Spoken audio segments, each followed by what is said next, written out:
People everywhere are starting to listen to him. He's going on French, British, Italian, Japanese television. This is the Wide World of Weingarten. Wide World of Weingarten, January 11th, right before noon in Los Angeles. Georgia is the national championship and the college football season is over. It's a pretty enjoyable game last night, unless you had some huge bets on Alabama. Scoring picked up late in the game. I was lucky to cash that first quarter under I had. I would have preferred that late pick six didn't happen. Crushed an in-game betting middle that I had. So it was fun. It was actually ended up being a decent night. I had the Alabama tight end who scored that first team touchdown. I had him at 18-1 after Williams went out with a knee injury. So that worked out. That cleaned up some of my other props that lost. And I was really hoping that Nick Saban was just gonna decide that he wanted to try to win a national championship only kicking field goals. But Georgia eventually got the upper hand, pulled away in the second half. I liked it. I'm satisfied with the season. I think there were some spots where I could have done better, especially with some of the bowl betting. I had some unfortunate downswings with the bowl betting, but it was overall a good season, enjoyable. There's really nothing like college football at the end of the day, and I admire and respect Nick Saban so much. Even when he loses, he was gracious in defeat. He congratulated his former assistant Kirby Smart in the press conference afterwards. He didn't blame it on his players. The players said they didn't execute, but Nick Saban didn't blame it on any one player or any group. He even made a point after Young and Will Anderson started speaking or finished their press conference. He said that this one game doesn't define his players, and he in a world where we watch Urban Meyer and Mike McCarthy and idiot coaches constantly make stupid moves on and off the field. It's always refreshing to see Nick Saban and what it means to him to win and lose. So we get a couple months off from college football, but it really never ends. I mean, this was the last game of the season, and already I'm excited for North Dakota State at Arizona in September. I look forward to seeing how many point favorites North Dakota State opens up, and before you know it, spring games will be around the corner, and college football will be making its glorious return, because there's really nothing better than college football. Now that the college football season's over, all other football is essentially done at the moment, except the NFL. And the NFL is on the standalone playoff schedule, so every game will be televised individually. That means that during the week and during days when there is not NFL, the volume for a lot of people, recreational volume, gets shifted to basketball, both college and NBA, and occasionally even some NHL. If you're interested in NHL, I recommend VSiN's Andy McNeil, who is an excellent hockey handicapper. Unfortunately, you're not going to get much NHL talk from me. I just don't bet much NHL. I've bet some futures before. I have a McDavid Hart Trophy future this year that I probably should have added a 0 or 2 to the bet. Even when I was making it, I knew it wasn't a big enough bet. That looks good, McDavid to win the Hart. But yeah, in general, I don't do hockey, other than occasionally live betting some stuff, and I recommend Andy McNeil, who's also a VSiN contributor. If you want to get hockey and hockey props and hockey analytics discussion, he's definitely the guy I would talk to, and I'm not saying that just because he's a guy on VSiN. I know him from gambling circle stuff. That his reputation is excellent as a bettor, not just a commentator. For me, it's Tuesday. It's been a long college football season. It's been a long gambling odyssey the last couple months. Today, my only bet is the Nuggets -3 tonight against the Clippers, continuing my Clippers fade. I think they were either 2-1. You were either 2-1 or 3-1, fading the Clippers last week. I'm just gonna keep fading the Clippers for a while. I contemplated taking the Nuggets money line, but I just laid the 3 here. Slow day for me. Hopefully, I'm not going to get too involved in anything via live betting later. But yeah, for some days during the week right now, other than occasional basketball bet, there's a lot less going on for me day to day. Some of these days, just betting wise, with football only taking up a day or two a week now. And I actually look forward to it because going into the NFL playoff schedule, the Super Bowl, especially the week or two right after the Super Bowl, get to hibernate a little bit, get to sleep occasionally even till 9 a.m. during the week, which is a luxury these days when I could wake up anytime between 4 a.m. and 6 a.m. and sleeping until 7 or 7:30 is incredibly late. Once you start getting into a sort of a gambling rhythm.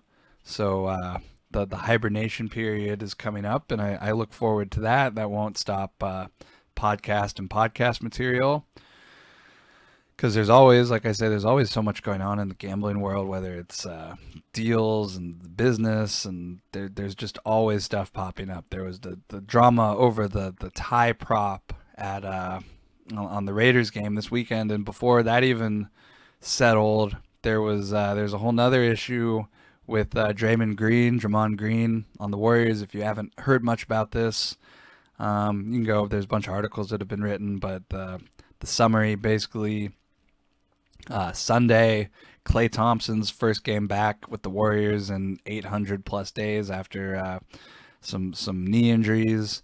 Draymond wanted to be in the lineup, wanted to be there for the tip, but he was not 100% healthy, so he played the opening tip, essentially took a foul, got out of the game, and did not return. Shams tweeted about this before it happened, and you had a 5 or 6 minute window to bet on all of Draymond Green's under props, points, rebounds, assists, whatever was offered. And the reason this gets interesting is because some legal books allow same game parlays, and allowed a same game parlay, Green parlay under points, rebounds, assists, whatever, so you can get 3 legs on the same game down. And I saw tons of tickets. There's tons of tickets. If you search this on Twitter, people were posting their $5,000, $10,000 same game parlays, and they paid. I saw $40,000, I saw $70,000, I saw $100,000 payouts on these parlays, and there was a whole discussion because I guess the payouts had been put on hold since Sunday, because the books don't want to pay out this huge bet, because it was obviously known that Draymond, I call him Draymond, but it's Draymond Green.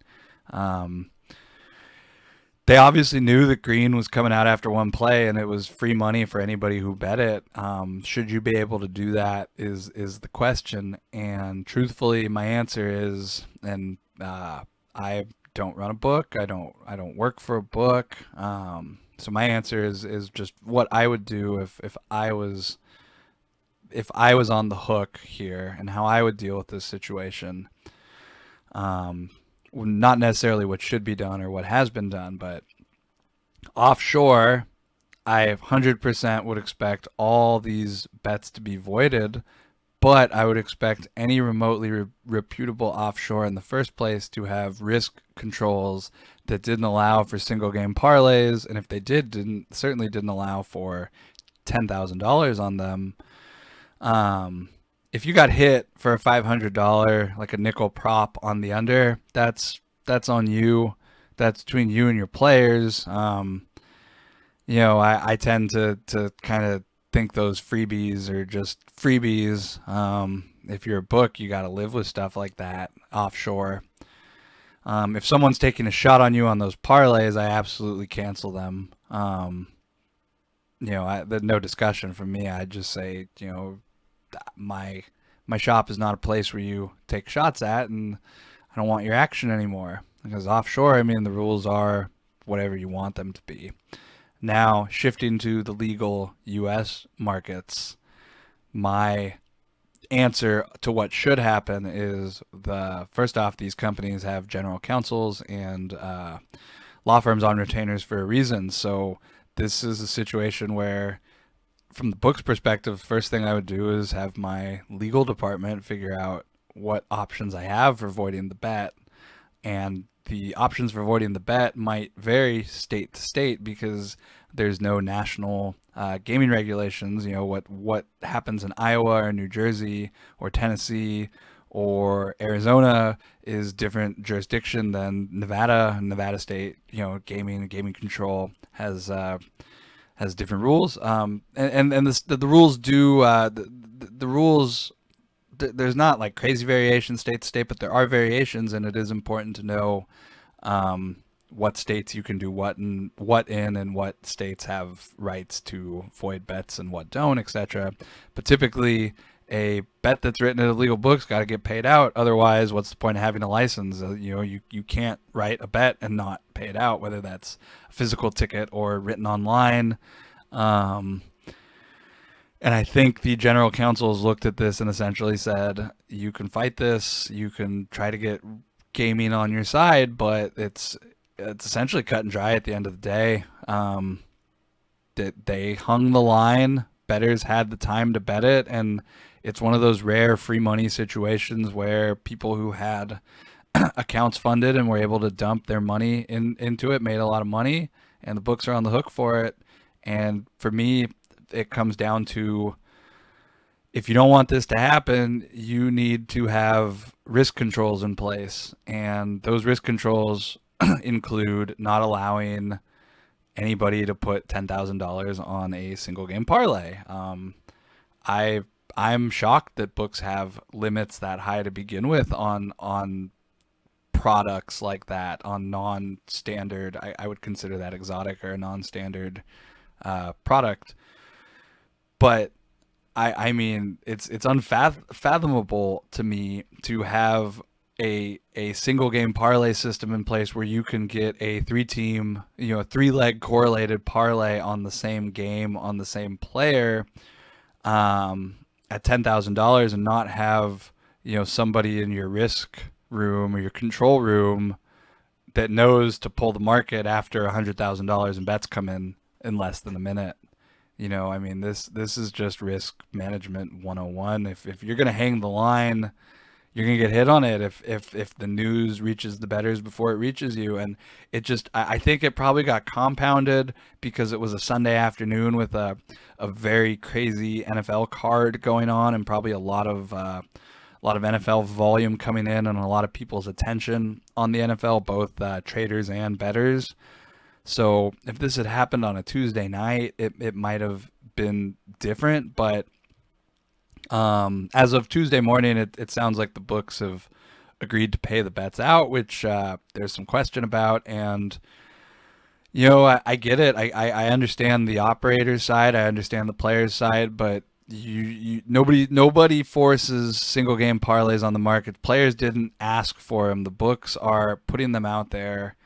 And these holds are dramatic. I mean, in the first place, just think what sort of hold you have to be generating from a product like this to allow $10,000 bets without oversight. You have to be comfortable with what you're holding, and we're not talking 7% or 8%, 9%. I mean, it's got to be 20% plus. I would imagine. To be comfortable with this sort of risk profile. But the books ended up paying out. which is not surprising, but I think it's the right outcome. Players who did make these bets shouldn't be surprised to see their accounts severely limited, if not closed, which is totally the right of the bookmaker here. I mean, if you get hit on something, you absolutely have the right to tell the player to to take their money and get out and don't come back. You could blacklist their social security number, do whatever you want.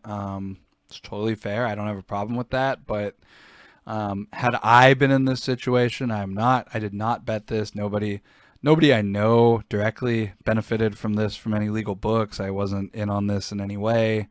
I was busy with football. I wish I did get in on this. I did see it. I saw the tweet from Shams, and I thought to myself I should check the markets, see if I can get some money down on some props. But I was busy. Didn't think about it really. Didn't think it through. Obviously, other people did. But yeah, I mean, you shouldn't be surprised if your accounts get closed over this. Enjoy your shot if you got down on it. But if I had bet it, if I had gotten down on it, I would have thought ahead, and I would have max bet obviously all the unders as much as I could. But I would have bet $10, $20, $100, whatever on the overs. Then I would have argued with the books. I would have said, I bet this over. I bet all these overs, and they lost. Therefore, you'll grade them losers, and since you are grading the overs losers, therefore you have to grade the unders as winners, and that would be my argument essentially to get the bets graded without much of a fight. Unfortunately, like I said, I wasn't involved in this at all. Had I been, I'm sure I would have fought to get paid, and I do see that it sounds like everybody is getting paid at this point, so that's good, that's positive. But everybody learns from these mistakes. Books will update their house rules to not have this happen next time, so they can point to where it says in the house rules that this is avoidable bet, because house rules are sort of like a living, breathing document that are always being updated at various different books, and that's why I say always read the house rules.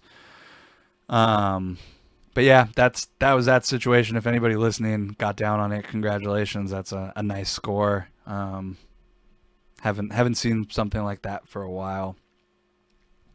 And we're gonna take a break real quick. When we come back, we're gonna talk about the NFL wildcard games and some baseball card stuff. So quick break coming up. Welcome back, Wide World of Weingarten. Just took a break. It's Tuesday about noon, 12:05, I think. One of my friends mentioned to me the International Africa Cup of Nations soccer tournaments going on.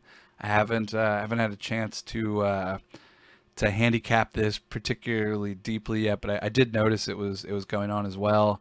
And he said that unders have just been crushing the qualifying and or the pool round or whatever. I guess they're into quarterfinals almost now. Gonna look into this a little bit more, maybe see if we could find some ways to make some money on this week. But take a look at the Africa Cup of Nations and see if you can find some prices on some under 2.5s or whatever in the soccer games. Something to keep an eye on in an obscure event that goes on in the middle of the day right now. But the exciting stuff, this weekend we have, I think, 6 NFL games to bet on, starting with the Bengals and the Raiders on Saturday morning. I say Saturday morning because it's in the 1:30 Pacific slot. I guess it's not technically morning. I guess it's 4 o'clock, 4:30 on the East Coast. But the Raiders, like I said, it's Tuesday. The Raiders played Sunday night. They had their defense on the field for about 85 plays. They spent yesterday most likely recovering. The coaches are already back getting game plan for Cincinnati, but it's Tuesday, and the Raiders should be getting ready. They have Tuesday, they have Wednesday, Thursday to practice and scheme and install a new game plan to go on the road and play the Bengals, a team they've already lost to. actually got pretty dominated against. They lost 32-13 earlier this season. Didn't score a touchdown until the fourth quarter when the game was completely out of hand already. So the line has dropped from Bengals 6.5 to Bengals 5.5. 5.5 is a little bit of a dead number. So it's not the hugest move I've ever seen. I still like the Bengals, but you do have to take note anytime that an underdog drops from 6.5 or 7 through 6. So I might dial back my Bengals bet a little bit smaller than I had initially planned, unless I get some sort of confirmation from the market that money is coming in on the Bengals.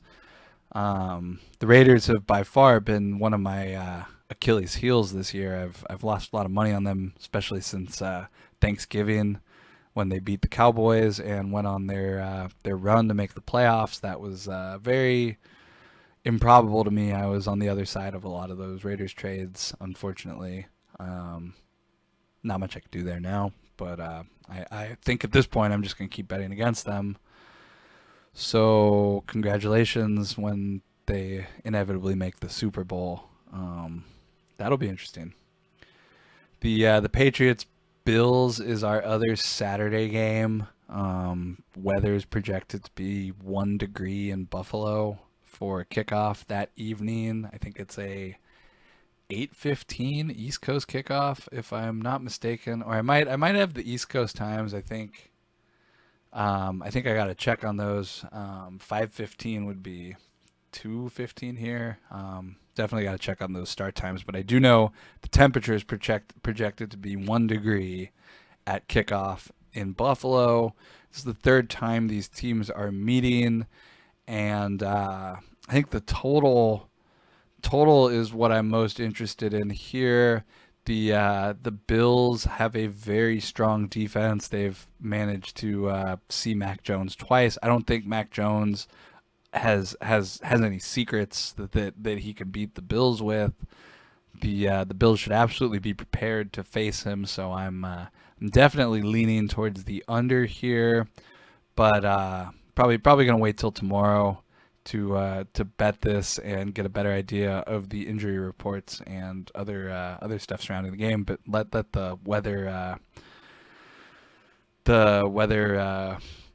what do you call it, the forecast, let's get the forecast get a little more accurate before I jump in on a total here. But on Sunday the Bucs have the Eagles coming to Tampa, where they should be able to basically run the Eagles off the field.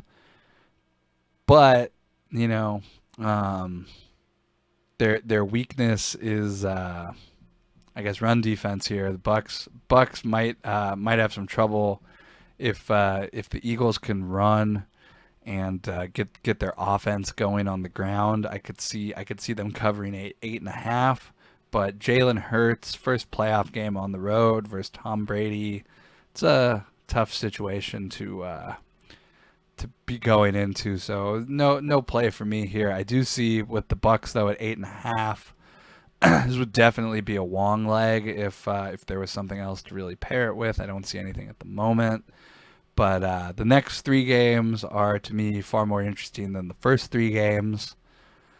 Sunday afternoon, the second game on Sunday is the 49ers at Dallas, and I love the 49ers +3 here. I think I much preferred the Saints getting into the playoffs personally for my own futures, but I'm happy to see the 49ers and Cowboys matched up. I think it'll be very interesting to see how the Cowboys try to scheme Micah Parsons, if they line him up against Trent Williams, if they line him up on the other side. Williams could absolutely neutralize Micah Parsons, and a strong run game can also knock the Cowboys out. I'd love to see the Cowboys get knocked out at the first round. There's nothing better than optimistic Cowboys fans saying that this is finally their year, this is finally their best team. They ran up the score last week against the Eagles, and I just thought, like, come on, this is pretty pretty boring. The Cowboys were just leaving their starters in week 18. But I could see them absolutely losing this game. I could see them being far too sure of themselves, and it's Mike McCarthy. I mean, it's one of those things where at the end of the day, you look over across the field and you see Mike McCarthy's the guy calling the plays, and you always have a chance. That's how I feel about Mike McCarthy as a head coach. Essentially, when you look across the field and see him over there, you're always live to come back. So 49ers a big play for me there at +3 minus 105. Already bet that. And then my biggest play of the week is the Steelers Chiefs game. I don't know if this is a surprise to anybody, but I bet the Steelers plus 12.5 points. Steelers plus 12.5 minus 110. I think that line is absolutely crazy. Even when you factor in Ben Roethlisberger being essentially immobile and not being able to throw the ball anymore, 12.5 points is the largest wild card spread that in history. Quick side note, I got one of my starts with more serious gambling in 2011. The Saints Seahawks wild card game. At the time, I think the Seahawks were like 8-point or 10-point underdogs. They might have even been 10.5-point underdogs at home to the Saints, and I was like, that's crazy. Seattle is a pretty good place to play, pretty nice home field advantage. How do you get 10.5 points in a home game in a wild card? It was the largest spread ever at the time. So I bet the Seahawks. It was the Beastquake game, and they won like 41-36 or something. So they won outright as a huge dog, as the historically huge dog. And that got me started in more serious football betting and gave me a lot of confidence that I had some clue what I was doing. So I see a similar situation brewing again here in 2022 with the Chiefs Steelers wild card game getting 12.5 points. It's a little different because it's a road underdog as opposed to a home underdog. And yes, going into Arrowhead Stadium. Arrowhead is one of the hardest places to play. This crowd for a afternoon Sunday start time will be good and drunk and good and loud.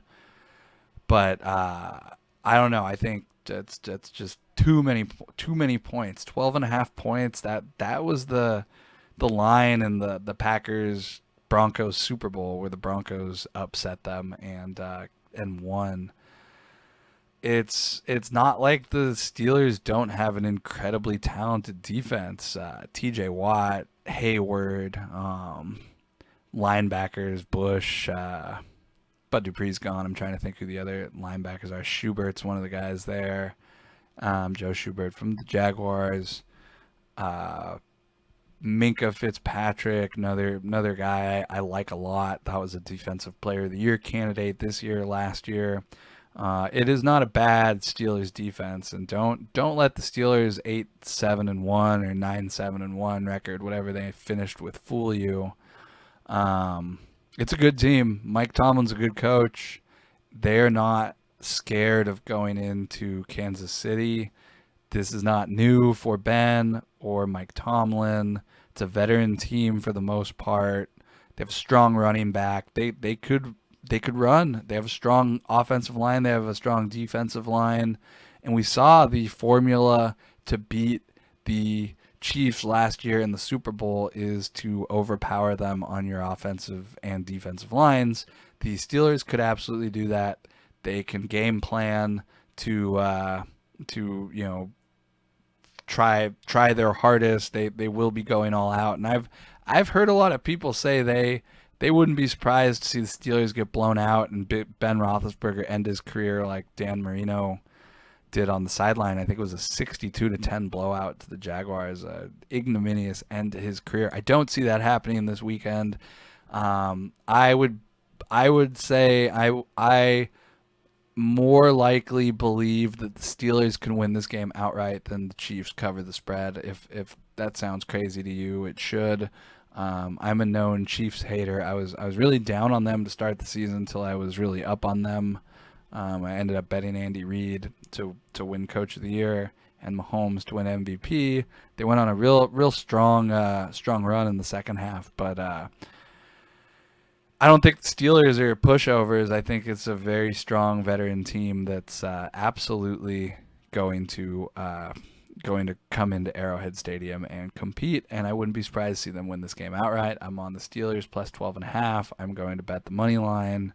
Although I do expect, I haven't bet the money line yet because I expect that this is going to be one of those types of games where the splits on the Steelers, 90+% will, money line, or tickets will be like 90+% on the Chiefs. Chiefs will be tied into parlays, they'll be tied into teasers. So if you wait till Sunday, why bet 460 now on the Steelers money line if you can get 5-1 or 525 on Sunday? I will be waiting, and I will get the best odds I can. And then Monday, the final game, wild card weekend, extends to Monday. They are having a primetime Monday night game. It's the Rams Cardinals from Los Angeles, from SoFi Stadium. I have tickets to that game. I will likely end up going to that game.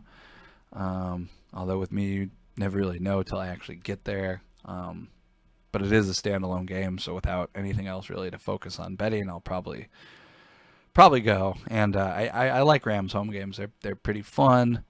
Although, as much as I do like Rams home games, I think I absolutely will be betting the Cardinals plus 3.5, minus 105. Even better would be to bet plus 4 if you can find it. I like the Rams. I like the Rams a lot. I think they could be a Super Bowl team, but I don't know. I think the dog's the right play here, especially when you saw they couldn't close last weekend versus the 49ers at home. They have some serious injuries to their defensive backfield. Williams, one of the cornerbacks, is out with a shoulder injury. Not sure if he's playing. Jordan Fuller had surgery. He's out for the season. Taylor Rapp has a concussion. They're most likely going to try to rush him back. Don't know how well that's going to work out. But they have a very injured secondary versus Kyler Murray, and I'm not super optimistic after last week's performance that I want to lay 3.5 points with the Rams here. I think the Cardinals is the right side, plus 3.5. So just to recap, I have the Bengals. minus 6, minus 6.5, down to 5.5. But I like the Bengals. I'm not on anything on the Patriots Bills game. The Bucks are a teaser leg, but I haven't bet it. I'm on the 49ers plus 3, pretty big. I'm on the Steelers plus 12.5, even bigger. And the Cardinals plus 3, minus 105 is my bet for Monday. That's the football stuff for today. Still got to go over the awards. I see the MVP market's still up. I'll probably do that tomorrow. Just not much to really discuss there other than Aaron Rodgers is probably going to win. But I wanted to discuss some baseball card stuff that I alluded to. I bought a couple boxes of these Topps 2021 All-Star Rookie Cup. Bought their boxes. So how many packs? There's 10 trading cards per box. Is that right? 10 trading cards per box.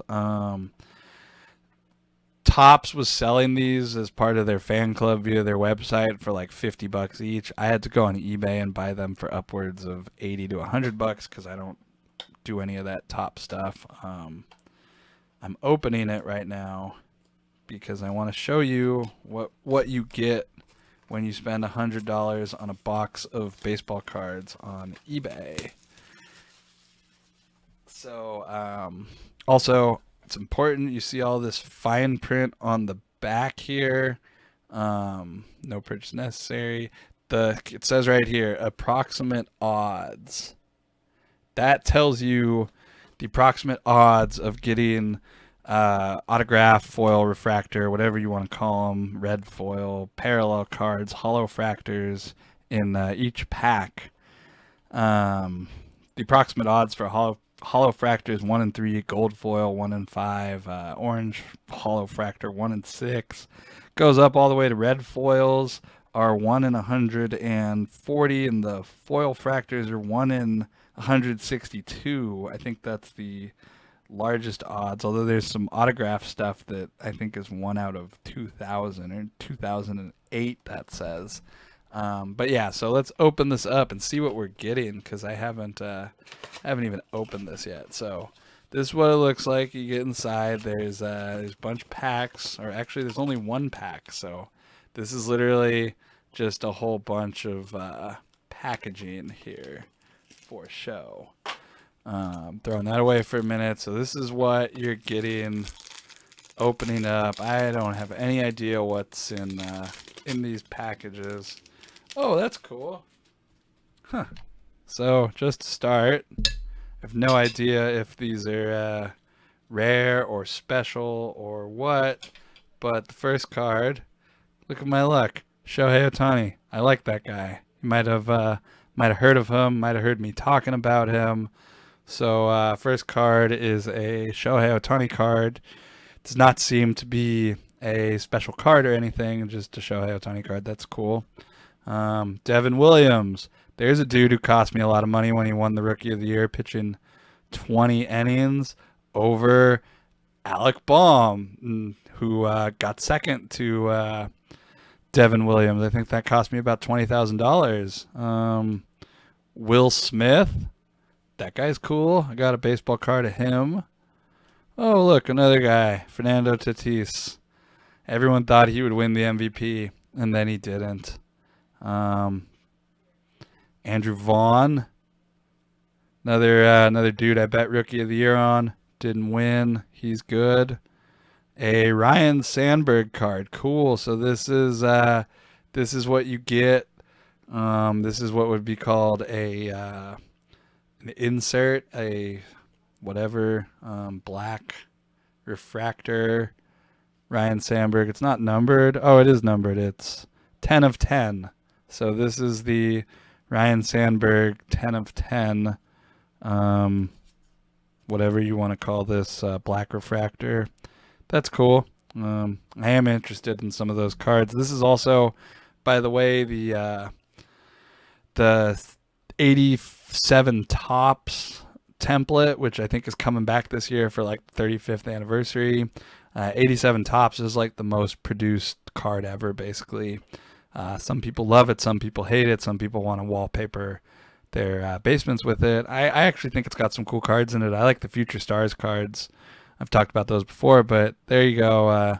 1 in 10 is what I got.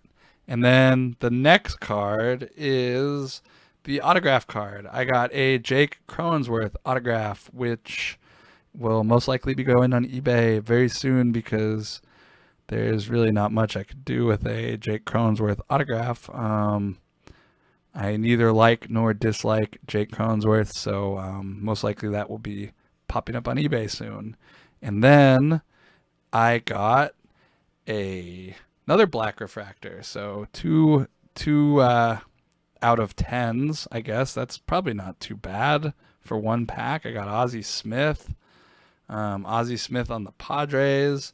Most likely I'll be listing both of these black cards too, because I'm interested in some other stuff from these packs. Then I got a Clark Schmidt. He's pitcher for the Yankees last year, made his debut, was whatever. But yeah, that's what I paid $100 for. I basically got 10 cards. I got two of these black out of 10 cards that'll probably be going up on eBay in the near future. And then a regular, this is just Shohei Ohtani, nothing special about it, but it's Shohei Ohtani, so you get to see it. And then Jake Cronenworth autograph card is the insert. That's the guaranteed autograph I got. So that's cool, I guess. I'm not displeased with the purchase. It was whatever. But that's what you get when you spend $100 on baseball cards. You get 10 cards that come in a thing like this, and now it goes up on the shelf of stuff that will get listed on eBay in the near future.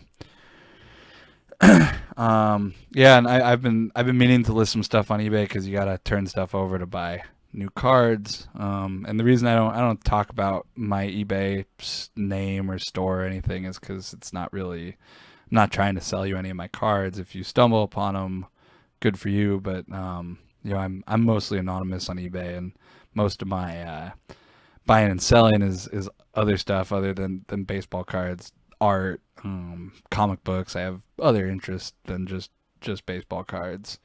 But if you do stumble upon them, or you do see something that you actually want to buy, you can always hit me up, and I'll make you a much better deal than eBay, because I'm always trying to get rid of stuff. And I'd rather it go to somebody who actually wants it than somebody who's works for Fanatics or works at an auction house and is trying to pick off stuff to resell at their auction. So yeah, I got a lot of eBay stuff to catch up on, and we'll talk about the chronicles of selling. But that's what one pack of this stuff that you can buy for $100 looks like. And besides that, I still have a couple more boxes. I have 2 more of these boxes here that I'll probably get to opening this week, and I have a couple more in the mail.